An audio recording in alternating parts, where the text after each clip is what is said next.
नमस्कार, मैं हूँ आमियार शांडिल्य और आप देख रहे हैं लेवल अप बीपीएससी का यूट्यूब चैनल। कैसे हैं आप सब? आशा है आप सभी अच्छे होंगे और आपकी अपनी तैयारी बहुत मजबूती से चल रही होगी, बहुत अच्छे से चल रही होगी और हमने जैसे कि अलग-अलग विषयों के लेक्चर सीरीज़ धीरे-धीरे आपके सामने आ रही है, वैसे उसी क्रम में हम इतिहास की लेक्चर्स लगातार लेकर के आ रहे हैं और ये इतिहास की आधुनिक इतिहास वाली भाग चल रही है।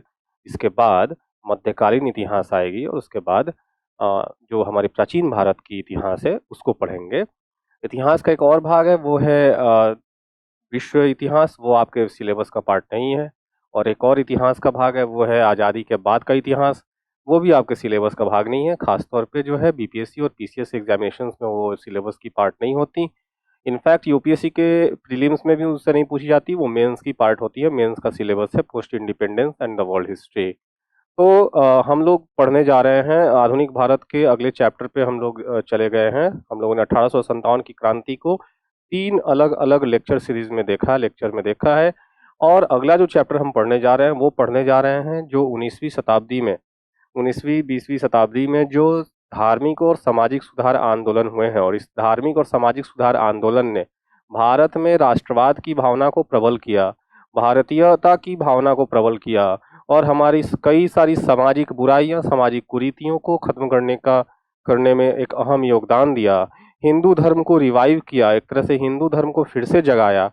जो हिंदू धर्म सुसुप्तावस्था में चली गई थी, जो हिंदू धर्म एक तरह से जो है अपने आप को अंधविश्वासों के मकड़जाल में फंसा चुकी थी, उस मकड़जाल से निकालने का काम किया गया इस सामाजिक और धार्मिक सुधार आंदोलन में। और जैसे कि हम जानते हैं कि हमारे हिंदू समाज में कई सारी जरूरी, ऐसा मैं नहीं कह रहा कि सिर्फ हिंदू समाज में, ये दरअसल धार्मिक सुधार आंदोलन तो पारसी समुदाय में भी हुआ और जो है मुस्लिम समुदाय में भी हुआ, लेकिन ज़्यादा जो है वो हिंदू धर्म में ये देखा गया, जिसमें हम प्रमुख नाम अगर हम देखते हैं तो प्रमुख नाम निकल के आता है राजा राम मोहन राय का, दयानंद सरस्वती का, विवेकानंद का, आत्माराम पांडुरंग का, केशव चंद्र सेन का, देवेंद्रनाथ ठाकुर का, ये लोग प्रमुख, महादेव गोविंद रानाडे का, जाति व्यवस्था के खिलाफ कुठाराघात करने वाले लोगों में से ज्योतिबा फुले का, इन लोगों का नाम प्रमुख रूप से आता है।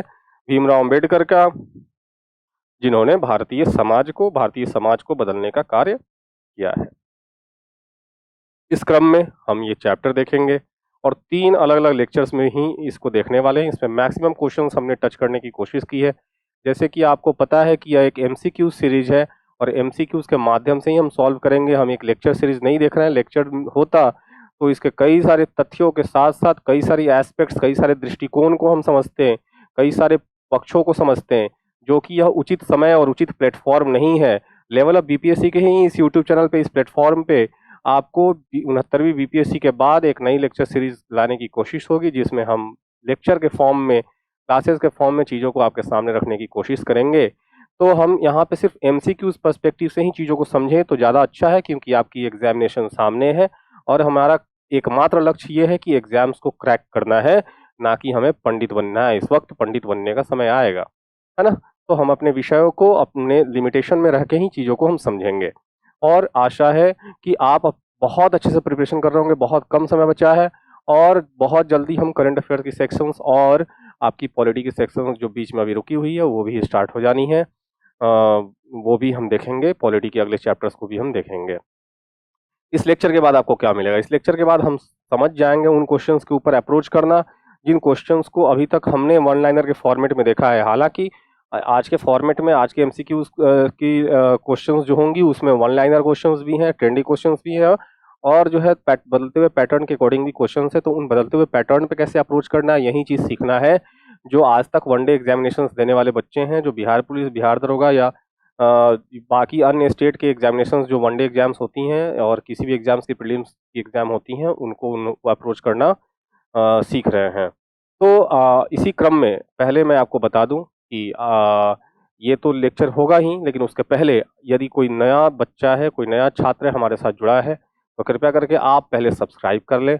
सब्सक्राइब करने के साथ नोटिफिकेशन का बेल आइकन दबा दें और बेल आइकन के दबाने के पश्चात इसको, वीडियो को लाइक करें और साथ में शेयर करें अपने मित्रों से। जो पहले से हमारे छात्र लगातार देखते आ रहे हैं, वो उसको लाइक करना और शेयर करना ना भूलेंगे। अपने सोशल मीडिया हैंडल पे भी इसको शेयर करिए ताकि ज़्यादा से ज़्यादा बच्चों तक ये लेक्चर पहुंच पाए। चलिए शुरू करते हैं आज का क्वेश्चन। आज का क्वेश्चन, पहला क्वेश्चन कुछ यूं है। पहला क्वेश्चन क्या कहता है? पहला क्वेश्चन कहता है कि who founded the servant of India society? Servant of India society या सर्वेंट सोसाइटी ऑफ इंडिया, इसको कहीं कहीं क्या लिखा रहता है, कहीं कहीं ये लिखा हुआ मिलता है servant society of India. Servant society of India लिखा हुआ आपको मिलेगा, सर्वेंट सोसाइटी ऑफ इंडिया। यहाँ पे लिखा है सर्वेंट ऑफ इंडिया सोसाइटी, कोई बात नहीं।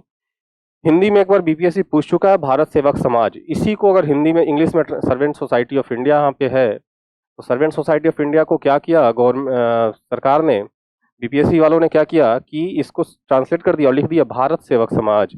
तो भारत सेवक समाज से बहुत बच्चे कंफ्यूज कर गए होंगे, ये है क्या? जिन्होंने पढ़ रखा होगा उनको तो कोई दिक्कत नहीं है, और जो सिर्फ यही पढ़ रखा है जिन्होंने कि सर्वेंट ऑफ इंडिया सोसाइटी किसकी है, तो वो जो है मात खा गए होंगे। और जब क्वेश्चन आप पढ़िए बीपीएससी के एग्जाम जब देने जाएंगे, और क्वेश्चन जब पढ़िए तो हिंदी इंग्लिश दोनों तरफ पढ़िए।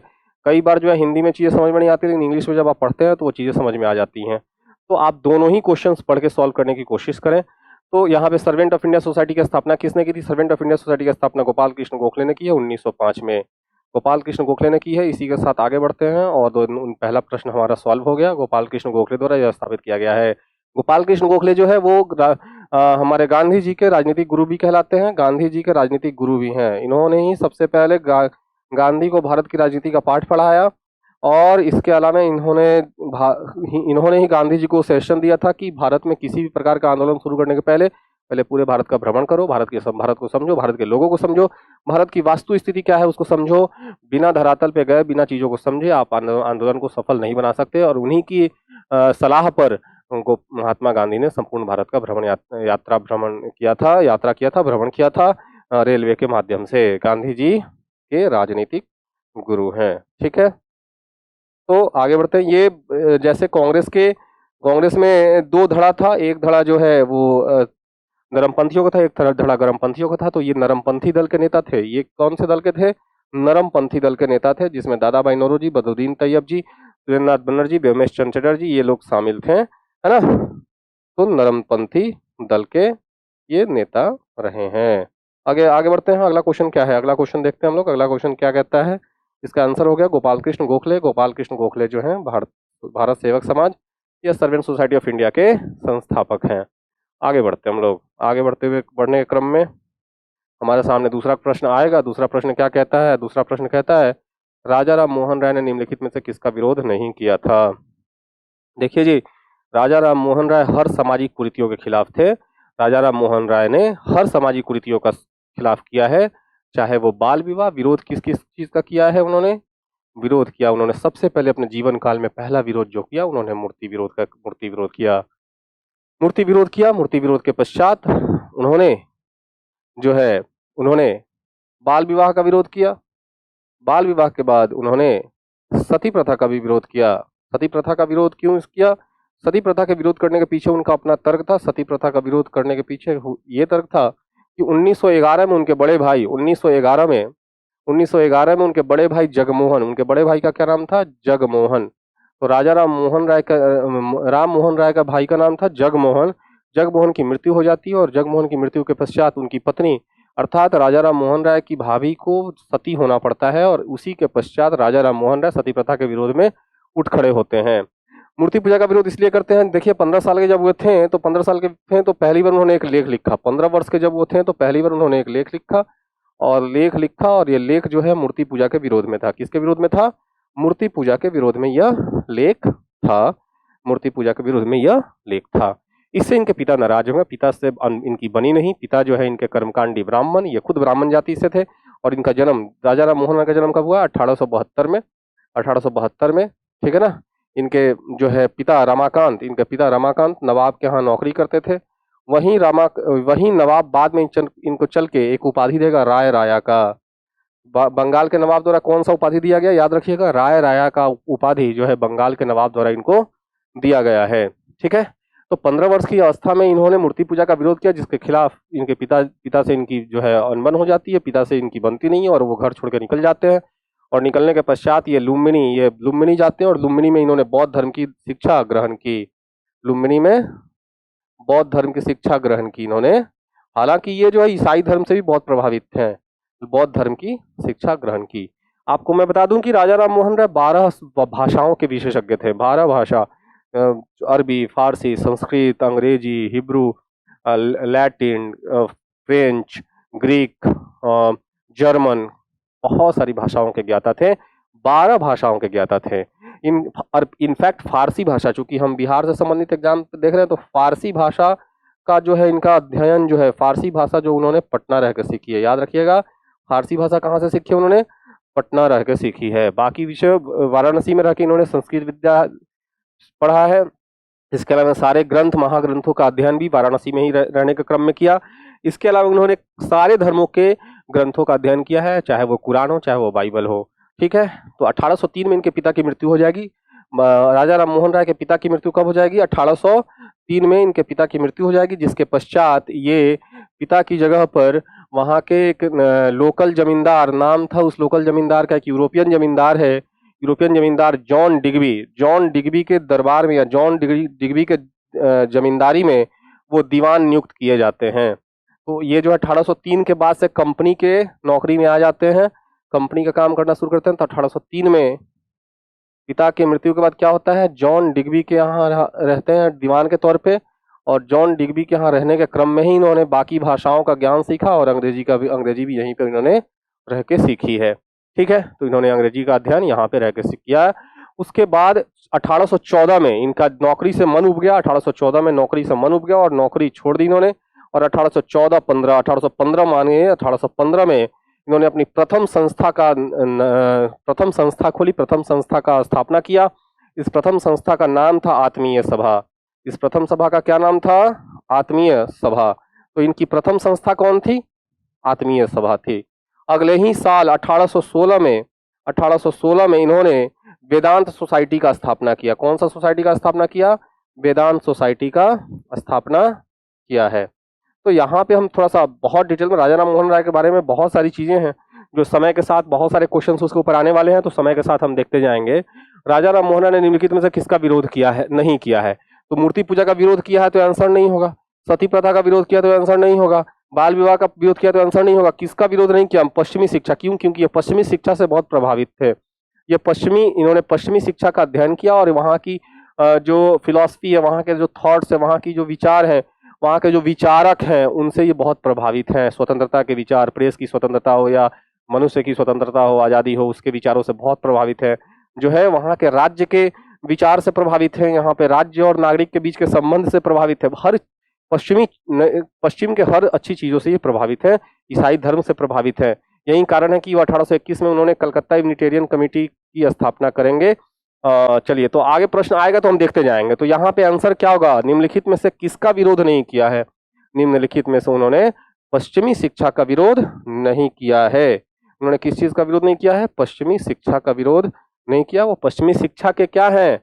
समर्थक हैं। पश्चिमी शिक्षा के समर्थक है। यही कारण है कि इनको क्या कहा जाता है?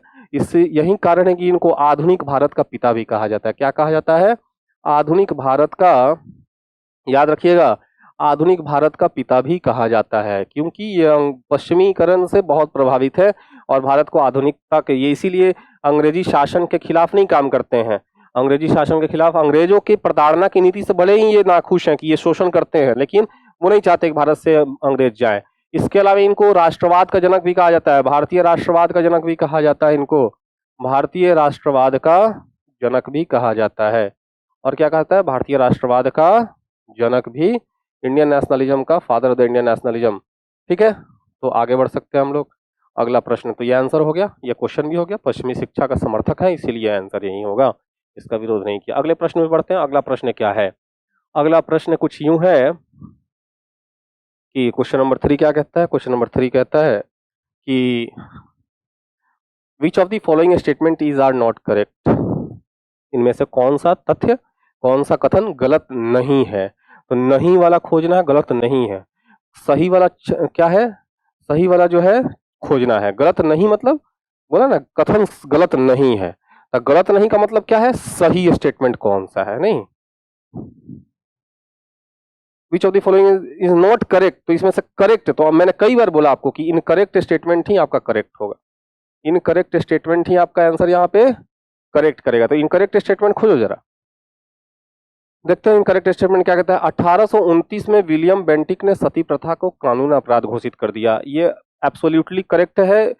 उनकी एक राजा राम मोहन राय की एक पत्रिका है जिसकी स्थापना, जिसका प्रकाशन उन्होंने 1821 में किया है। पत्रिका का नाम है संवाद कौमुदी, याद रखिएगा, ये राजा राम मोहन राय का पत्रिका है, राजा राम मोहन राय का पत्रिका है, नाम है इसका क्या है, संवाद कौमुदी।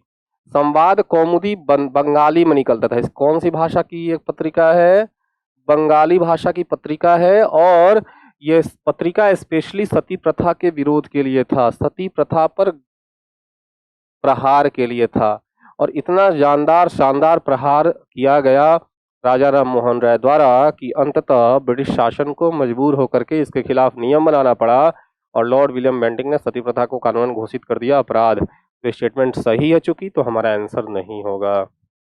अगले क्वेश्चन में चलते हैं। 1856 में सरकार ने एक कानून बनाया जिसके अनुसार हिंदू विधवा पुनर्विवाह कर सकती थी।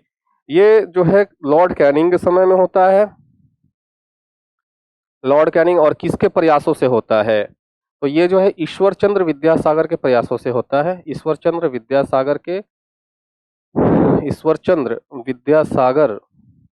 प्रयासों से जो है विधवाओं को फिर से विवाह करने की आज्ञा मिल गई, पुनर्विवाह। क्योंकि आपको पता है पहले आपके दादा दादी जो होंगे उनका पता कीजिएगा आप, मेरे खुद नाना नानी या दादा दादी की जहाँ तक मुझे पता है कि मेरे नाना जो है वो 9th क्लास में थे 13 साल के, और मेरी नानी जो है 11 साल की थी, और दोनों का विवाह हो गया। तो वो क्या उम्र थी शादी की, विवाह की क्या उम्र थी, क्या उतनी समझ है कि विवाह होता क्या है।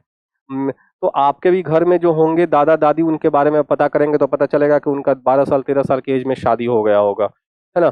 तो वो जो है एक तरह से बाल विवाह होता था, और बाल विवाह होने के क्रम में, और उस समय जीवन सांभवता, जो लाइफ एक्सपेक्टेंसी थी वो भी कम थी।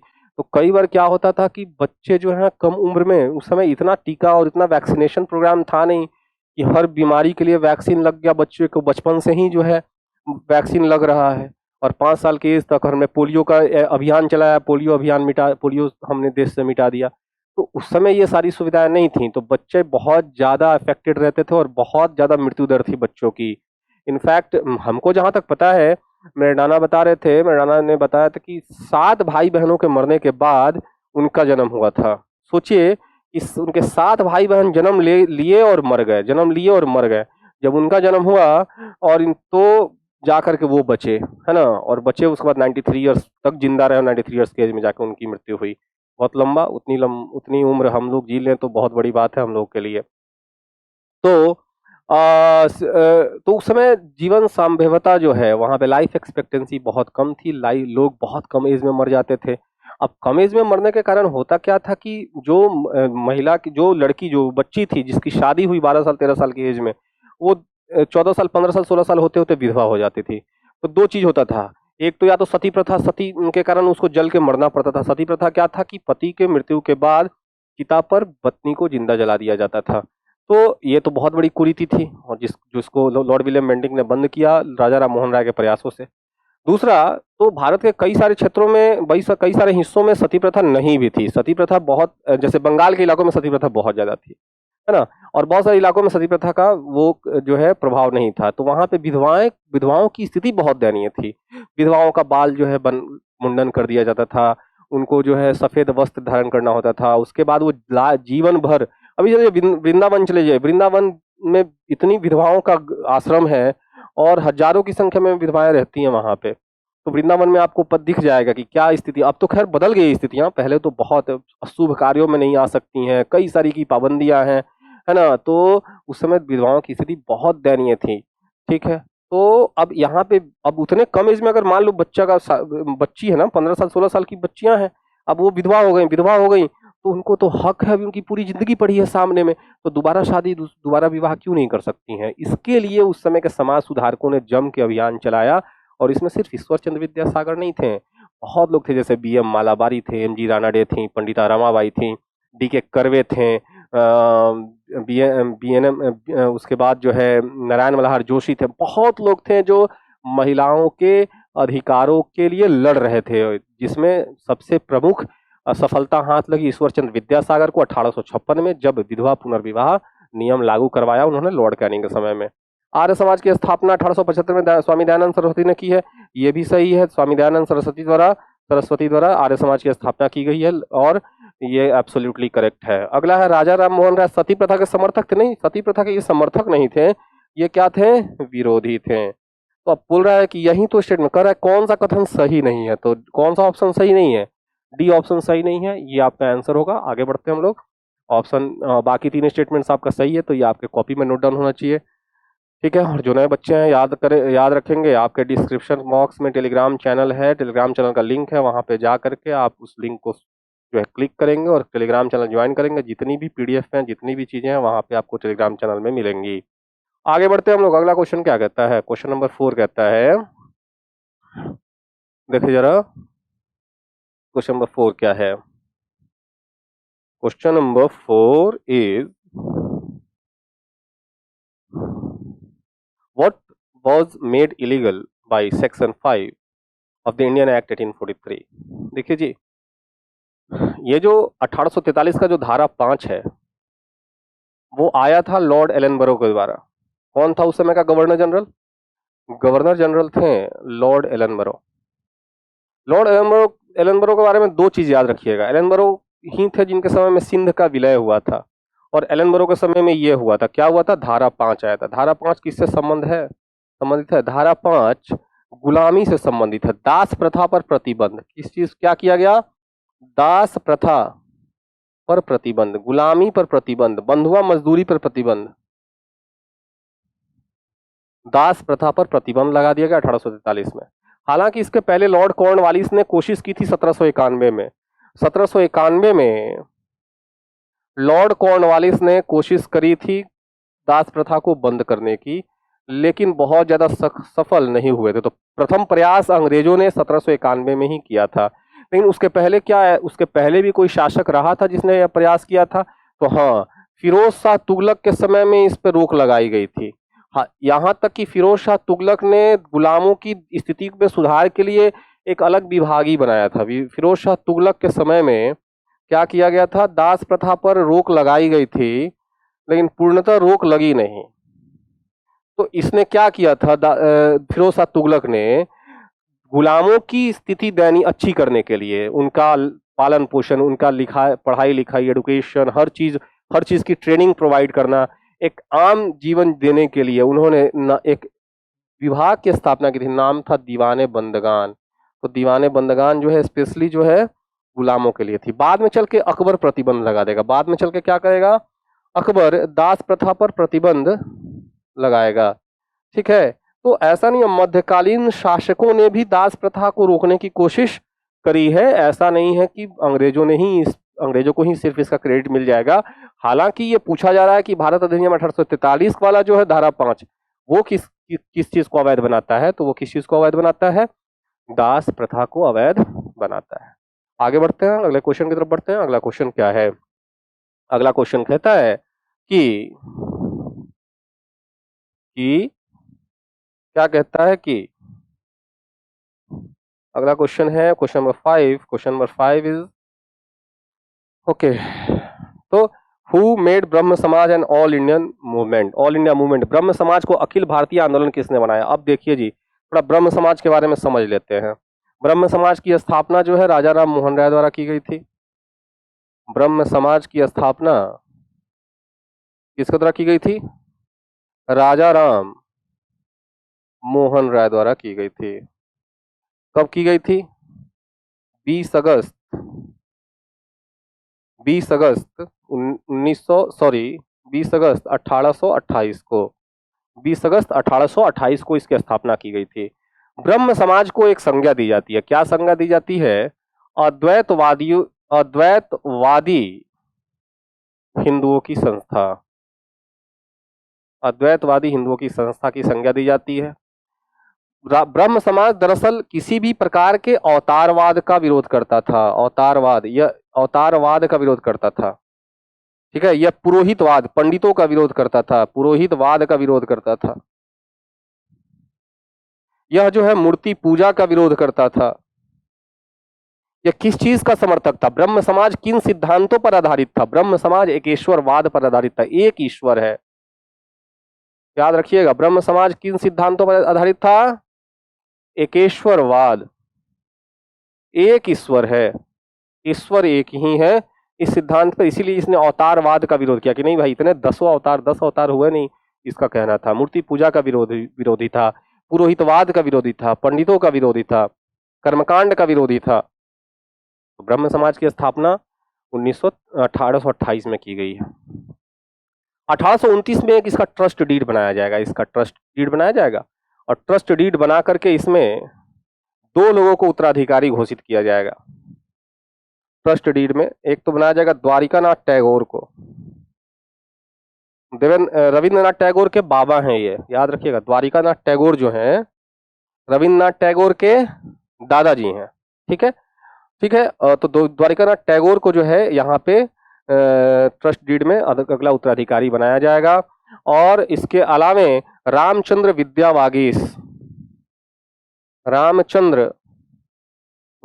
वागीश को भी इसका नेक्स्ट उत्तराधिकारी बनाया जाएगा। ये बताना इसलिए जरूरी है क्योंकि 1830 में राजा राम मोहन राय जो है मुगल शासक अकबर द्वितीय के पेंशन को चालू करवाने के लिए, मुगल शासक अकबर द्वितीय की पेंशन को शुरू करवाने के लिए, क्योंकि अकबर द्वितीय को ऐसा था कि एहसास हो रहा था कि उसको जितनी पेंशन मिल रही है वो काफी है नहीं, तो उसको एक तरह से बढ़वाने हेतु राजा राम मोहन राय को भेजा गया। और वो प्रथम भारतीय थे, राजा राम मोहन राय, जिन्होंने लंदन की यात्रा करी। तो राजा राम मोहन राय अकबर द्वितीय की तरफ से गए वहां पे क्या करने? विलियम चतुर्थ के दरबार में। किसके दरबार में? विलियम चतुर्थ के दरबार में। याद रखिएगा, विलियम चतुर्थ के दरबार में गए उनका पेंशन बढ़वाने हेतु। लेकिन 1833 में वहीं पे उनकी मृत्यु, याद रखिएगा, 1833 में ब्रिस्टल जगह है, ब्रिस्टल में, इंग्लैंड में इनकी मृत्यु हो जाती है। और याद ये भी रखना है कि ब्रिस्टल में ही उनकी समाधि है। पूछ दे कि निम्नलिखित में किस स्थान पर राजा राम मोहन राय की समाधि है, वो कहाँ पे है? इंग्लैंड में है। ठीक है, तो ये बहुत फैक्ट्स आपको यहाँ पे मिल गए। दूसरी बात, राजा अकबर द्वितीय ने ही उनको राजा की उपाधि दी थी। उसके पहले उनका नाम क्या था? राम मोहन राय। उसके पहले उनका नाम था राम मोहन राय। अकबर द्वितीय ने उनको राजा की उपाधि दे करके भेजा था। कहां पर? लंदन भेजा था। ठीक है, इतना। तो अब जब ये लंदन चले गए 1830 में, तो ब्रह्म समाज का कमान द्वारिकानाथ टैगोर के हाथों में आता है। और द्वारिकानाथ टैगोर के पश्चात जो है रामचंद्र विद्या वागीश ने उसको संभाला 10 सालों तक। ठीक है ना, तो रामचंद्र विद्या वागीश ने 10 सालों तक नेतृत्व किया। लेकिन 1843 में ब्रह्म समाज का कमान, याद रखना है, ब्रह्म समाज जो है वो किसके हाथों में आ जाता है? देवेंद्रनाथ टैगोर के हाथों में, देवेंद्रनाथ ठाकुर के हाथों में। देवेंद्रनाथ टैगोर कहिए, ठाकुर कहिए, ठाकुर ज्यादा उचित शब्द है। अभी देवेंद्रनाथ टैगोर कौन है? देवेंद्रनाथ टैगोर जो है वो रविन्द्रनाथ टैगोर के पिताश्री हैं। द्वारिकानाथ टैगोर कौन है? रविन्द्रनाथ टैगोर के फादर, क्या कहते हैं ना, दादा है ना। तो फिर यहाँ पे देवेंद्रनाथ टैगोर ने 1843 में संभाला। अच्छा, देवेंद्रनाथ टैगोर के पास एक और, याद रखिए, देवेंद्रनाथ टैगोर के लिए इन्होंने 1839 में तत्वबोधिनी सभा का स्थापना किया था। तत्वबोधिनी सभा का स्थापना किया था। और 1840 में तत्वबोधिनी स्कूल की स्थापना की थी। तत्वबोधिनी स्कूल की स्थापना की थी। तो ये देवेंद्रनाथ टैगोर के हिस्से ये क्रेडिट जाता है। इन्होंने तत्वबोधिनी नामक एक पत्रिका का भी प्रकाशन किया था। और क्या किया था? तत्वबोधिनी नामक पत्रिका का भी प्रकाशन किया था, तत्वबोधिनी पत्रिका। ठीक है, तो यहाँ पे 1843 से लेकर के 1857 तक, 1843 से 1857 तक जो है बागडोर देवेंद्रनाथ टैगोर के हाथों में रहता है। 1857 में यह बागडोर केशव चंद्र सेन के हाथों में चला जाता है। केशव चंद्र सेन, और केशव चंद्र सेन के हाथ में जाते ही जो ब्रह्म समाज सिर्फ सिमटी हुई थी बंगाल तक, वो देखते देखते पूरे भारत में फेमस हो जाती है। सिर्फ बंगाल में अकेले 65 शाखाएं खुलती हैं, उसके अलावा पंजाब, उत्तर प्रदेश, बिहार और भी मद्रास, कई सारे जगहों पे इसकी शाखाएं खोली जाती हैं और ब्रह्म समाज की लोकप्रियता पूरे भारत के स्तर पे हो गई। ऐसा इसलिए क्योंकि केशव चंद्र सेन ने ब्रह्म समाज को थोड़ी लिबरल बना दी। हाँ, ब्रह्म समाज अपने आप को भारतीय हिंदू समाज का जो है एक संस्था बताती थी, लेकिन केशव चंद्र सेन के समय में ये सभी धर्मों के लिए खुल गया। और यही कारण भी रहा केशव चंद्र सेन का ब्रह्म समाज से अलग होने का, क्योंकि ब्रह्म समाज के सभाओं में समय के साथ मुसलमान और ईसाइयों के धर्मों की पाठ होने लगी, और यह बात देवेंद्रनाथ टैगोर को नहीं पच पाई। और वो समय देवेंद्रनाथ टैगोर 1857 में ब्रह्म समाज का जो है बागडोर देकर के केशव चंद्र सेन के हाथों में वो हिमालय चले गए थे, हिमाचल चले गए थे। लेकिन ब्रह्म समाज के न्यासी होने के आधार पर उन्होंने केशव चंद्र सेन की आचार्य की उपाधि, जिस आचार्य की उपाधि उन्होंने स्वयं दी थी केशव चंद्र सेन को, उस आचार्य की उपाधि को वापस ले लिया और ब्रह्म समाज से निकाल दिया। लेकिन यहाँ पे प्रश्न है कि केशव चंद्र सेन ही वो व्यक्ति हैं जिन्होंने ब्रह्म समाज को पूरे भारत के स्तर पे प्रसिद्धि दिलाई। इन्हीं की प्रेरणा से वेद समाज और प्रार्थना समाज की स्थापना होगी। इन्हीं की प्रेरणा से जहां मद्रास में वेद समाज की स्थापना होगी और महाराष्ट्र में प्रार्थना समाज की स्थापना होगी। ठीक है, तो केशव चंद्र सेन की प्रेरणा से क्या स्थापित हुआ? केशव चंद्र सेन की प्रेरणा से, ठीक है, क्या स्थापित हुआ? वेद समाज। ठीक है, वेद समाज। और क्या स्थापित हुआ? प्रार्थना समाज। प्रार्थना समाज कहां पे स्थापित हुआ? महाराष्ट्र में। इसको स्थापित करने वाला कौन है? याद रखिएगा, प्रार्थना समाज का संस्थापक कौन है? प्रेरणा कौन दिया? केशव चंद्र सेन ने। प्रार्थना समाज को स्थापना किसने की? आत्माराम पांडुरंग ने। आत्माराम पांडुरंग ने। उसी तरह से वेद समाज की स्थापना किसने की? के श्री धरालू नायडू। के श्री धरालू नायडू। ठीक है, याद रखना है, एग्जामिनेशन पॉइंट ऑफ व्यू से बहुत जरूरी है। प्रश्न यहाँ पे है, ब्रह्म समाज को अखिल भारतीय आंदोलन किसने बनाया? तो राजा राम मोहन राय नहीं होंगे, देवेंद्रनाथ टैगोर नहीं होंगे, कौन होंगे? Keshav Chandra Sen. Keshav Chandra Sen is the right answer. Keshav Chandra Sen ने ही पूरे भारत में ब्रह्म समाज को प्रसिद्धि दिलाई है। आगे बढ़ते हैं हम लोग, अगले प्रश्न पे बढ़ते हैं। अगला प्रश्न क्या कहता है? बातें तो बहुत सारी हैं, बातें करने में मजा भी आता है इतिहास की, लेकिन प्रश्न, दिक्कत यह है कि हम समय सीमा में बंधे हुए हैं, और समय सीमा के अंदर यदि प्रश्न न बताया जाए तो आप लोग कहेंगे सर तो सिर्फ थ्योरी बताते जा रहे हैं, क्वेश्चंस तो सॉल्व ही नहीं करा रहे हैं। तो we should have to focus on the questions at first, और उसके बाद उचित वक्त आएगा तो हम लेक्चर सीरीज में हर पक्षों को देखेंगे जिन पक्षों के ऊपर हमें काम करना है। हालांकि बीपीएससी के मेंस में ये सिलेबस में नहीं है, लेकिन बदलते हुए पैटर्न में हम हर पक्षों को समझें तो ज्यादा बेहतर है। चलिए जी, अगला क्वेश्चन क्या कहता है? अगला क्वेश्चन कहता है कि who was the first person to prohibit the practice of sati? सती प्रथा पर रोक लगाने वाले पहले व्यक्ति कौन है? आधुनिक भारत की बात हो रही है, हम आधुनिक भारत, क्योंकि सती प्रथा पे पहले भी प्रयास हो चुकी है रोक लगाने की, यहाँ तक कि अकबर ने भी कोशिश की है सती प्रथा पर रोक लगाने की। तो यहाँ पे अकबर ऑप्शन में है।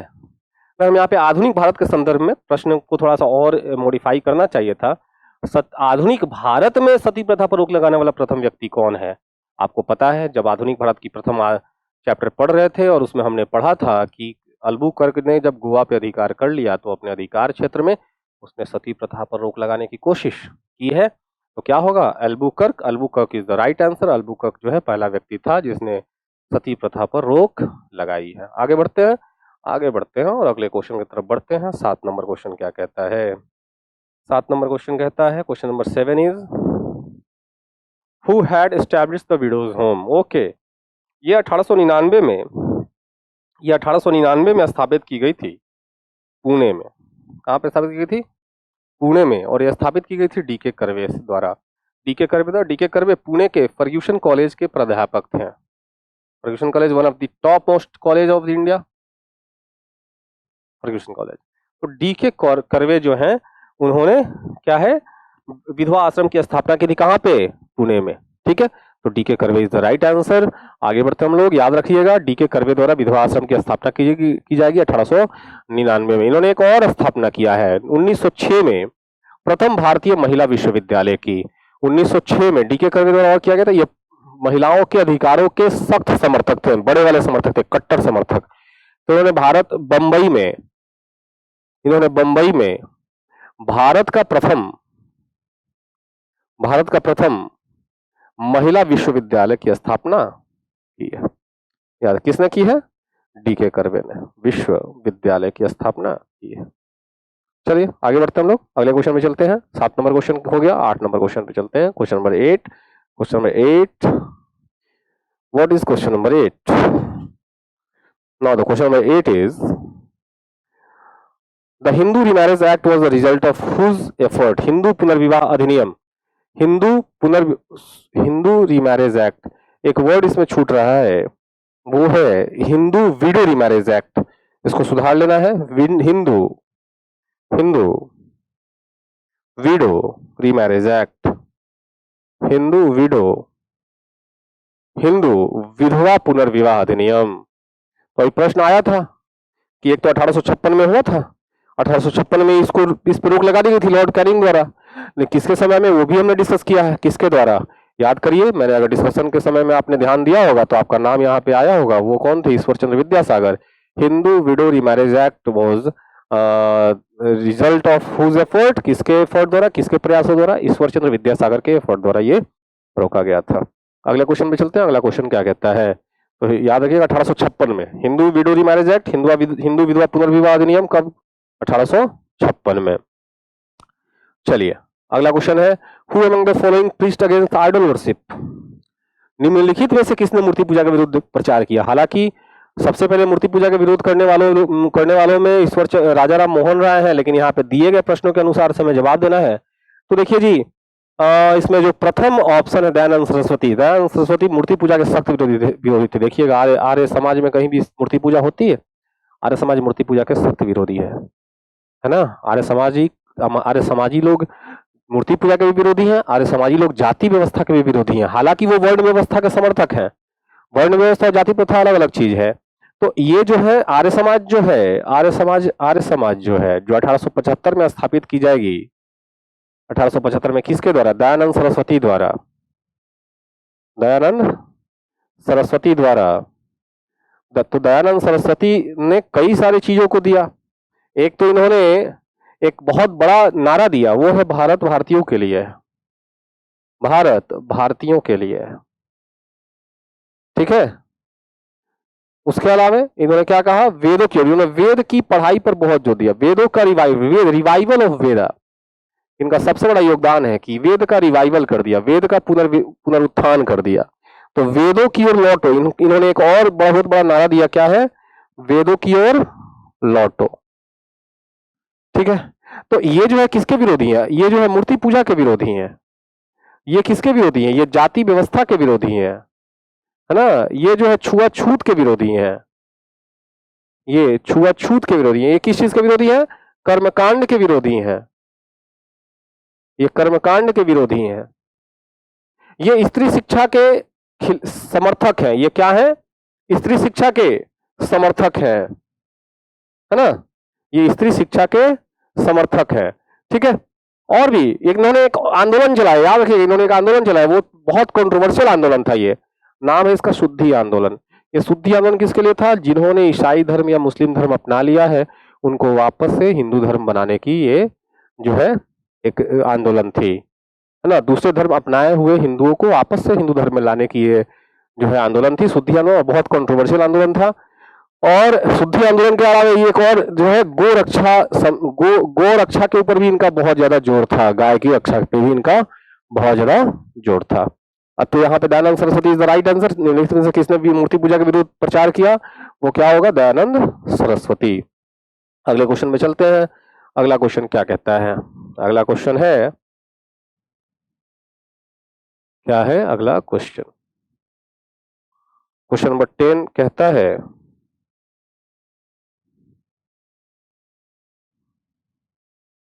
विच ऑर्गेनाइजेशन सपोर्टेड द शुद्धि मूवमेंट, देखो आ ही गया, कहाँ गया, आर्य समाज है, आर्य समाज ने शुद्धि आंदोलन चलाया था, आ गया आंसर, है ना। तो अगला क्वेश्चन क्या कहता है, 12 नंबर क्वेश्चन, 12 नंबर क्वेश्चन कहता है, अगला क्वेश्चन क्या कहता है, 12 नंबर का देखें हम लोग, 12 नंबर क्वेश्चन क्या कहता है, 12 नंबर क्वेश्चन कहता है अलीगढ़ आंदोलन किसने चलाया, अलीगढ़ आंदोलन को चलाने की सबसे बड़ी उपलब्धि किसकी है, कहा गया, सैयद अहमद खां, सर सैयद अहमद खां, सर सैयद अहमद खां ने अलीगढ़ आंदोलन चलाया। इन्होंने इन्होंने जो है मुसलमानों के पश्चिमीकरण पे बहुत जोर दिया, मुस्लिमों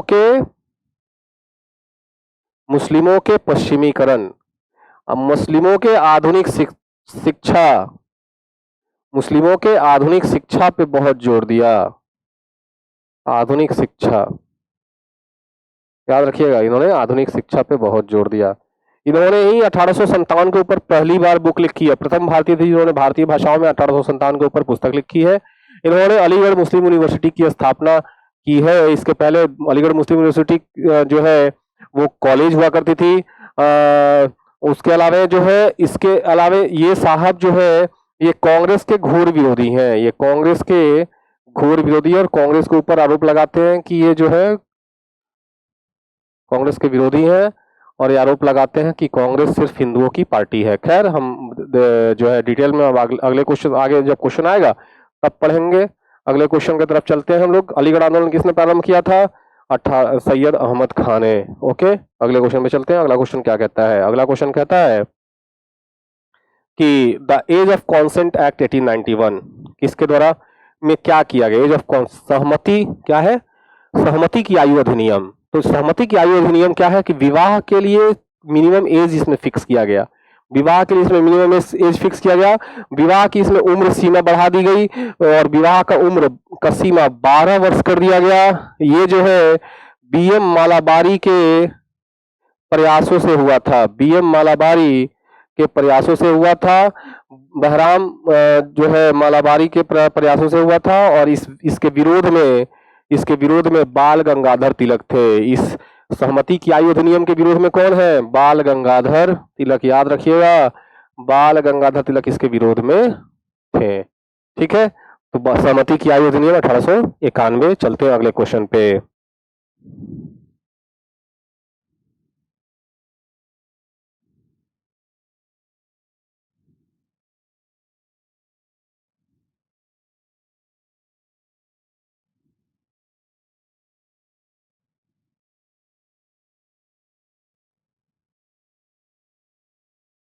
चलते हैं अगले क्वेश्चन पे।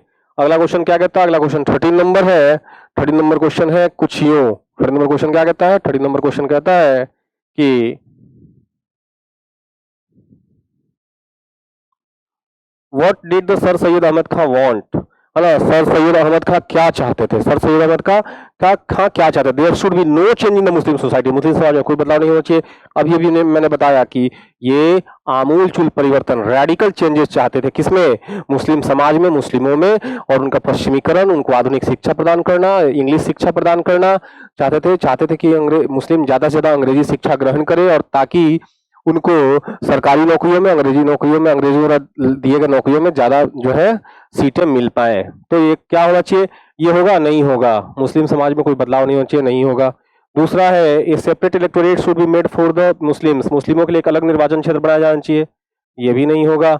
Western education should be arrange for Muslims, मुस्लिमों के लिए पश्चिमी शिक्षा की व्यवस्था की जानी चाहिए। This is the correct answer, answer number C. चलते हैं अगले क्वेश्चन में, चलते हैं अगले क्वेश्चन में। अगला क्वेश्चन क्या कहता है, ये क्वेश्चन हो गया हमारा जिसमें सर सैयद अहमद खां की जो चाह थी मुसलमानों के लिए मुस्लिम पश्चिमी शिक्षा का व्यवस्था, वो जो है दिख गया हमारा आंसर। अगले क्वेश्चन में चलते हैं। अगला क्वेश्चन क्या कहता है, अगला क्वेश्चन जो है वो जो है क्वेश्चन नंबर 14 है। 14 नंबर क्वेश्चन है, to whom was the Sarda act related. देखिए जी, शारदा एक्ट किससे संबंधित है, शारदा एक्ट जो है वो विवाह की आयु से संबंधित है। इसमें विवाह की आयु को बढ़ा दिया गया, ठीक है, विवाह की आयु लड़कियों की 14 वर्ष और लड़कों की 18 वर्ष कर दी गई। क्या था, विवाह भारतीय विवाह प्रणाली से संबंधित है।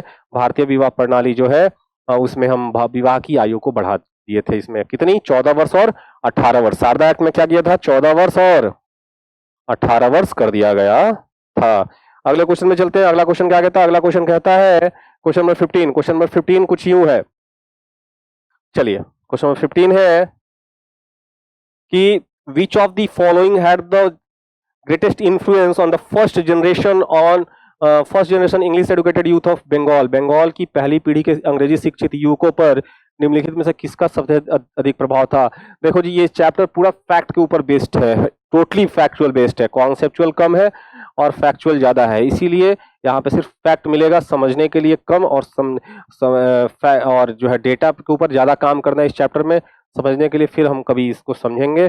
क्या है, बंगाल की पहली पीढ़ी के लिए अंग्रेजी शिक्षित युवकों पर निम्नलिखित में किसका प्रभाव था। देखिए जी, एक मूवमेंट चला था, young Bengal movement, young Bengal movement, और ये यंग बंगाल मूवमेंट ने बंगाल के युवकों को बहुत ज्यादा प्रभावित किया था। इस मूवमेंट को चलाने वाले थे जो है विवियन डेरेजियो। इसको चलाने वाले कौन थे? Henry Vivian Derozio, Henry Vivian Derozio.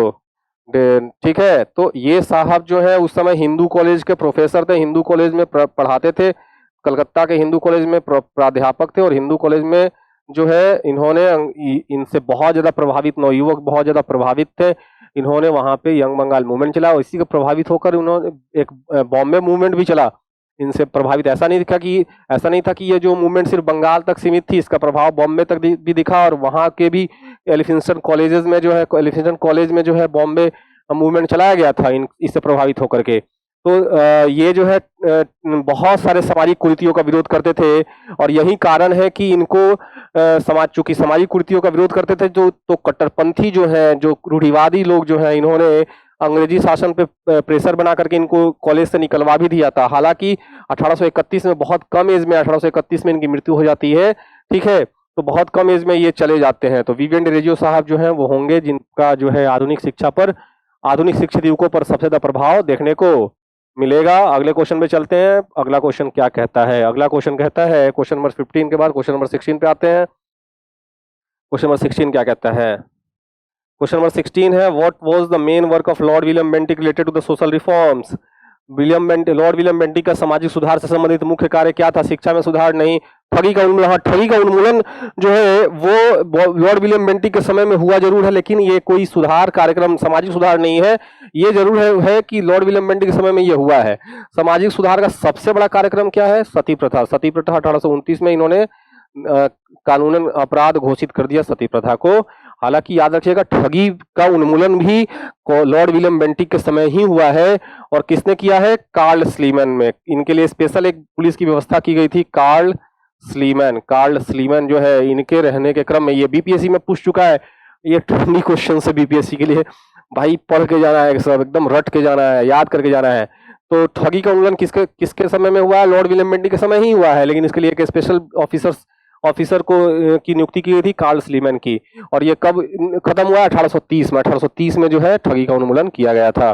खैर, अगला प्रश्न देखते हैं। अगला प्रश्न क्या कहता है? 17 नंबर प्रश्न कुछ ये है जरा, जो आपके सामने आ रहा है। 17 नंबर प्रश्न है कि विच प्रैक्टिस वाज एबॉलिश। देखो आ गया, कैप्टन स्लीमैन ने किस प्रथा का समाप्त किया था? आ तो गया, अब आंसर आपके सामने ही है। क्या है? कहाँ है? ठगी प्रथा। ठगी प्रणाली जो है, ठगी प्रणाली को समाप्त करने का काम किया है। ये बहुत खतरनाक व्यवस्था थी, बाप रे बाप। इसमें साथ ही पहले के समय में लोग कारवां में चलते थे, और कारवां में जो है वो घुल मिल जाते थे ठग, और ठग जो है घुल मिल जाते थे और देखते थे कि किस के पास कितना सामान है, और रातों रात उनकी हत्या करके और सारा सामान लेकर के, और बहुत निर्दयता से हत्या करते थे। उनका पूरा एक समाज था, ठगों का एक समाज था, ठगों का एक गांव था, जो अभियान नहीं करने के पहले जो है पूजा पाठ और बलि सब देते थे, है ना। वो अलग जो है वो बातें हैं। लेकिन यहाँ पे आप ये समझिए कि ये जो ठग एक जाति ही थी, ठग एक जाति थी, एक कबीले थे के लोग थे जिनका काम ही था लोगों की हत्या। और इसमें कोई मर्द सिर्फ नहीं है, इसमें औरतें भी हैं, बच्चों को बचपन से ही ट्रेंड किया जा रहा है ना। तो ये बहुत खतरनाक व्यवस्था थी। तो ठगी व्यवस्था को इन्होंने खत्म किया। क्वेश्चन नंबर 18 पे चलते हैं। क्वेश्चन नंबर 18 क्या था? क्वेश्चन नंबर 18 है, the Indian leader who oppose the abolition of sati system. देखो जी, बहुत लोग जो है सती प्रथा को खत्म करना चाहते थे, तो बहुत लोग समाज के ऐसे हैं जो सती प्रथा को बरकरार भी रखना चाहते थे। ये रूढ़िवादी, ये कंजर्वेटिव लोग हैं, ये छोटी सोच वाले लोग हैं, संकीर्ण सोच वाले लोग हैं। और उन संकीर्ण सोच वाले लोगों में यह व्यक्ति था, जिस व्यक्ति का नाम है राजा राधाकांत देव। राजा राधाकांत देव ने 1830 में इसके लिए अलग से एक धर्म सभा की स्थापना की, और धर्म सभा का उद्देश्य था सती प्रथा का समर्थन करना, इसके उन्मूलन को रोकना, सतत समर्थन करना। जब 1829 में सती प्रथा को खत्म कर दिया गया तो उसके विरोध में राजा राधाकांत देव ने यह सभा की स्थापना की ताकि सती प्रथा का समर्थन किया जा सके, है ना। अगले प्रश्न में चलते हैं। अगला प्रश्न कहता है कि अगला प्रश्न क्या कहता है? अगला प्रश्न कहता है what was the act of 1872 related to intercaste and widow remarriage called?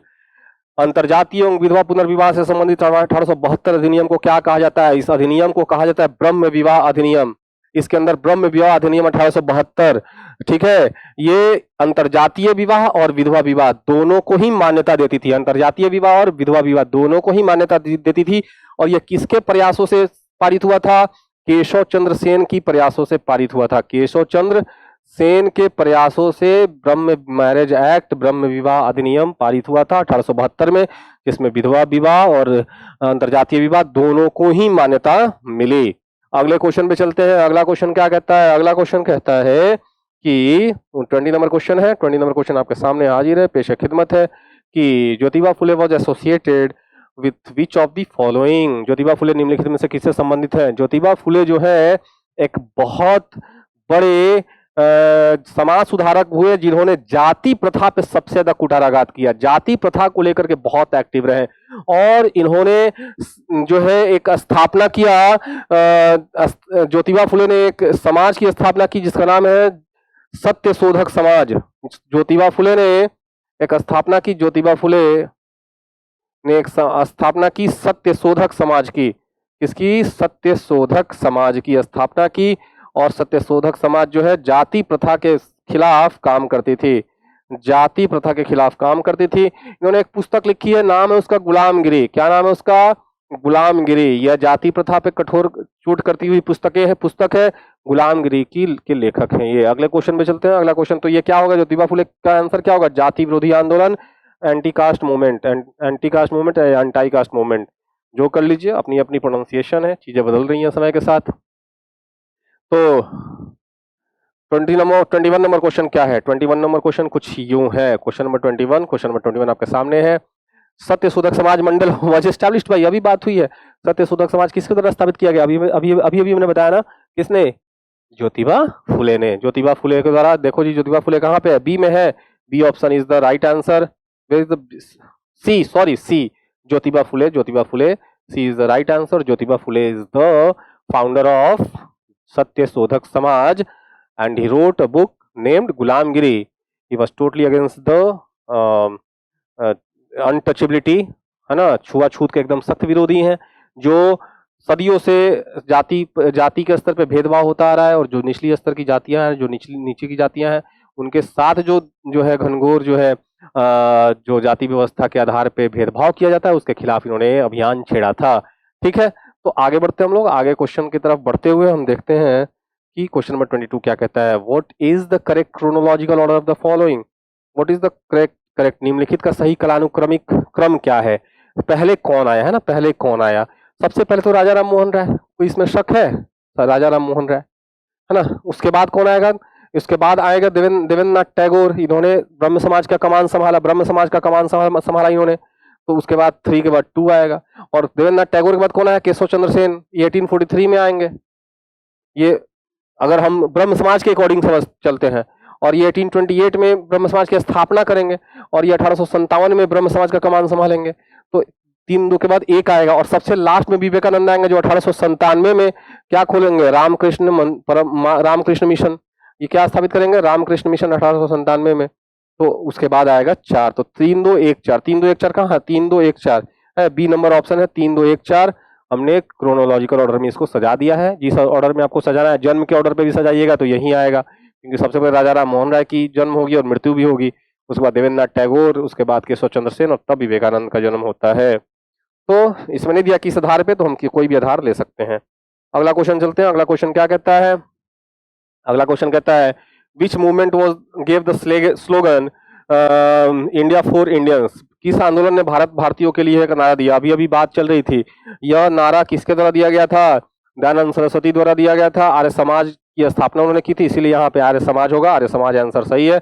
Arya Samaj ने इस आंदोलन में नारा दिया था, क्या है? भारत भारतीयों के लिए है, अर्थात विदेशियों को यहाँ पर रहने का कोई भी हक नहीं है ना। तो आगे बढ़ते हैं हम लोग, अगले बढ़ते के क्रम में इन्होंने इसके बारे में, आर्य समाज के बारे में हमने छोटी मोटी सारी बातें बता दी हैं।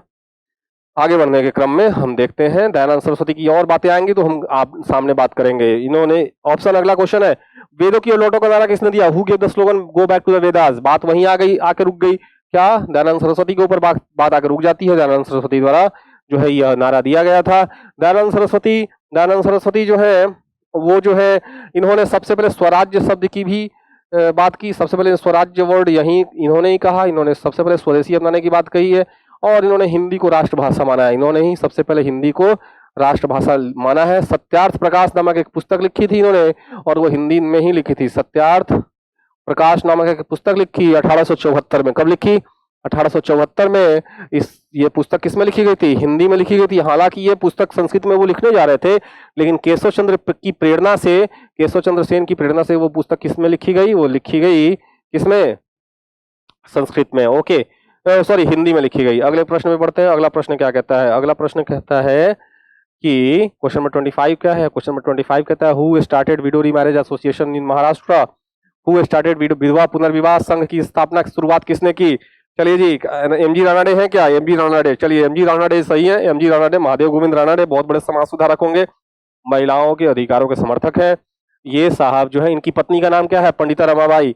पंडिता रमाबाई जो है वो भी महिला के अधिकारों के समर्थक है। इन्होंने, पंडिता रमाबाई ने विधवा आश्रम खोला था। इन्होंने विधवा आश्रम खोला था और विधवा आश्रम कहाँ खोला था? बंबई में। बाद में उसको शिफ्ट करके कहाँ ले जाएंगी? पुणे ले जाएंगे 1890 में। 1890 में वो शिफ्ट कर देंगी क्या? विधवा आश्रम। इसके अलावा जो है पंडित रमाबाई हमेशा से जो है इन्होंने एक और स्थापना की थी, नाम था उसका सेवा सदन। सेवा सदन की भी इन्होंने स्थापना की है। तो महाराष्ट्र में विधवा पुनर्विवाह संघ की स्थापना, शुरुआत किसने की? एमजी रानाडे ने। एमजी रानाडे ने इसकी शुरुआत की है। आगे बढ़े हम लोग, क्वेश्चन नंबर 26 की तरफ बढ़ते हैं। क्वेश्चन नंबर 26 क्या कहता है देखे जरा। क्वेश्चन नंबर 26 कुछ यूं है। चलिए क्वेश्चन नंबर 26 की तरफ आते हैं। क्वेश्चन नंबर 26 क्या कहता है? क्वेश्चन नंबर 26 कहता है, what did Behram ji Malabari struggle for in the last 2 decades of the 19th century? 19वीं शताब्दी के अंतिम दशकों में बहराम जी मलाबारी ने किसके लिए संघर्ष किया? Window remarriage? नो। श्रमिक वर्ग की स्थिति? नहीं। आपको याद होगा 1891 का सहमति आयु अधिनियम, कंसेंट एक्ट, नाबालिग हिंदू लड़कियों की सुरक्षा के लिए, है ना, जिसमें एज क्या किया गया था? 12 वर्ष कर दिया गया था शादी के लिए। ठीक है ना। तो बीएम मलाबारी के प्रयासों से ही वो पारित हुआ था। तो protection of minor Hindu girls is the correct answer.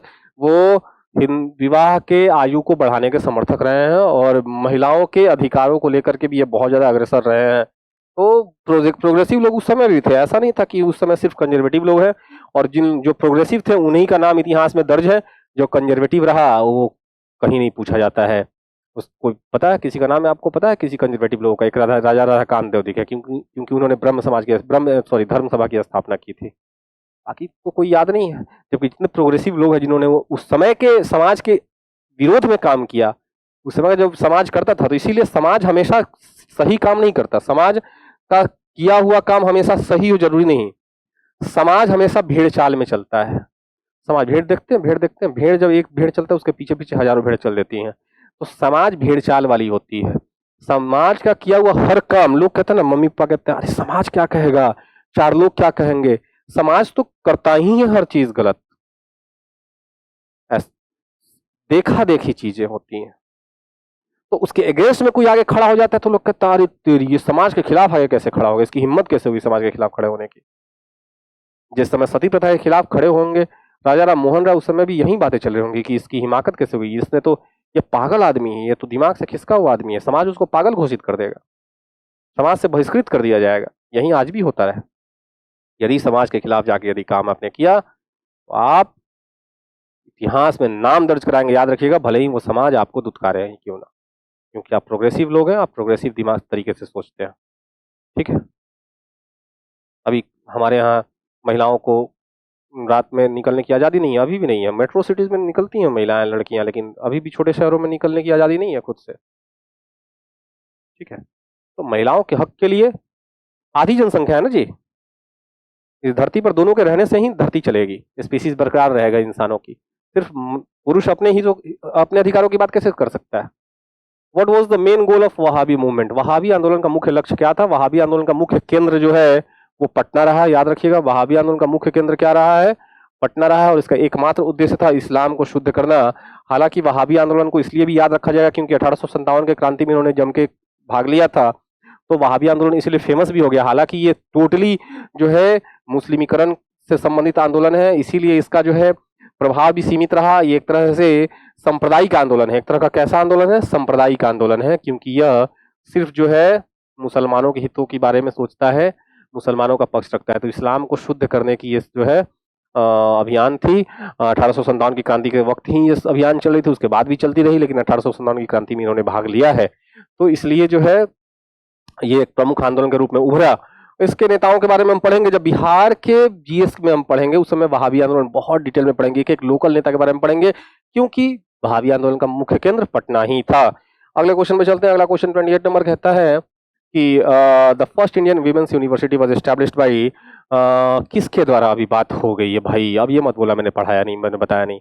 कौन साहब थे? फर्ग्यूसन कॉलेज के प्राध्यापक डी.के. कर्वे। इन्होंने खुद जो है, पता आपको, विधवा आश्रम खोला और खुद इन्होंने एक विधवा ब्राह्मण महिला से शादी किया है। उन्होंने खुद एक ब्राह्मण एग्जाम्पल सेट करना होगा ना, कि सिर्फ आप बात नहीं करते, आप प्रैक्टिकली सोचते हैं। ईश्वर चंद्र विद्यासागर ने अपने पुत्र की शादी कराई विधवा से, वो सिर्फ बात नहीं कर रहे हैं। उन्होंने 20 लड़कियों की शादी, 20 स्त्रियों की शादी कराई विधवा पुनर्विवाह के तहत। तो ये सिर्फ बात कहने, ये सिर्फ थ्योरेटिकली है ना करने वाले, बोलने वाले लोगों में से नहीं है, ये करने वाले लोगों में से भी है। इसीलिए इन्होंने अपने शादी भी की है विधवा। तो डी.के. कर्वे द्वारा पहली भारतीय महिला विश्वविद्यालय की स्थापना की गई बंबई में। चलिए आगे बढ़ते हैं हम लोग, अगले क्वेश्चन की तरफ चलते हैं। अगला क्वेश्चन क्या कहता है? अगला क्वेश्चन कहता है कि who was the Hindu Luther of the northern king? Bharat का लूथर किंग किसको कहा जाता है? हिंदू लूथर कौन है? Who is the Hindu Luther king? और वो भी उत्तरी भारत का, दयानंद सरस्वती को कहा जाता है। किसको कहा जाता है? दयानंद सरस्वती जो है उत्तरी भारत के हिंदू लूथर है, Hindu Luther of the northern India in the 19th century. और लूथर किंग को आप जानते ही हैं, अमेरिका के सबसे बड़े समाज सुधारकों में से एक, जिन्होंने ब्लैक और व्हाइट की लड़ाई लड़ी, ब्लैक्स के राइट्स की लड़ाई लड़ी, और उसमें मारे भी जाते हैं वो। तो who was established Dayanand Anglo वैदिक कॉलेज इन लाहौर? हालांकि दयानंद सरस्वती की मृत्यु के बाद 1883 में दयानंद सरस्वती की मृत्यु हो जाती है, और मृत्यु के बाद आर्य समाज में दो धड़े निकल के आ जाते हैं। एक धड़ा जो है पूर्णतः वेद की ओर और वेदों की पढ़ाई और पूर्णतः भारतीय जो है भाषाओं और खासतौर पे हिंदी भाषाओं पे जोर देता रहा। वहीं एक दूसरा खंड निकल के आता है, दूसरा एक वर्ग निकल के आता है जो इंग्लिश शिक्षा पर का हिमायती है तो आर्य समाज से ही संबंधित, लेकिन वो इंग्लिश शिक्षा का हिमायती है।